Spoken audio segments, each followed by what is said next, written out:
ESG investing is a method to evaluate companies. ESG investing measures the sustainability and societal impact of a company or business. So therefore, ESG investing would be investing in a company that has good societal impact. By doing an ESG analysis, it will help people better determine the future of a business in the financial area.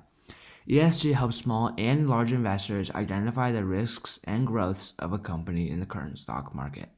What does ESG stand for? The acronym ESG stands for E, environmental, S, social, and G, governance.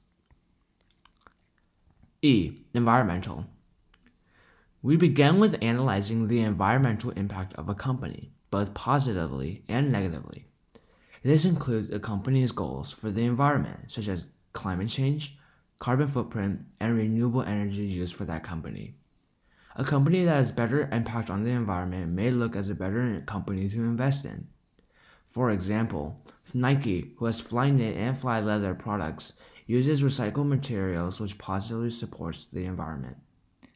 S, social. Second, we look at the social component of the company. Basically, we're looking at how the company treats its members and faculty. Usually, we will take a look at the company's diversity and gender ratios. Companies who support all genders or provide insurance for their members may be a better company to invest in. G, governance. Lastly, the corporate governance of a company shows the strength of their leaders. The governance focuses on the company's bonuses, board of directors, and how a company deals with shareholders. A company's corporate governance can be found on proxy statements on the SEC's website by searching for the filing type, DEF 14A. Usually, a strong management team and board will own shares of their own company's stocks. This shows that they believe in their company's growth and future success. History of ESG investing. So, how did ESG begin? Over many decades, many popular investors and management groups created the shareholder value theory, which was then popularized by Milton Friedman in 1970. Shareholder value maximization puts a shareholder returns and pursuits of profit as their primary objective. Wanting profit isn't necessarily problematic. However, it could be if businesses are only concerned about making short-term profit measures to please shareholders.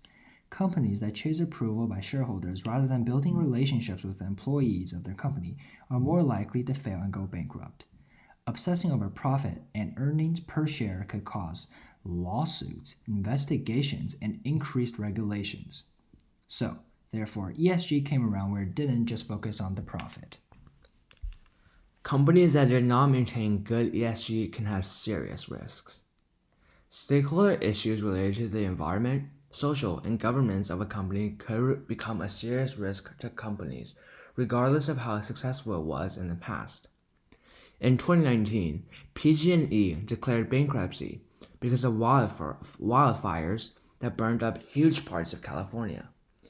PG&E didn't do anything to prevent its fires, which caused its stock price to plummet. In 2020, Tyson Foods forced an employee to work even with COVID-19 symptoms. The company also didn't practice social distancing for its employees.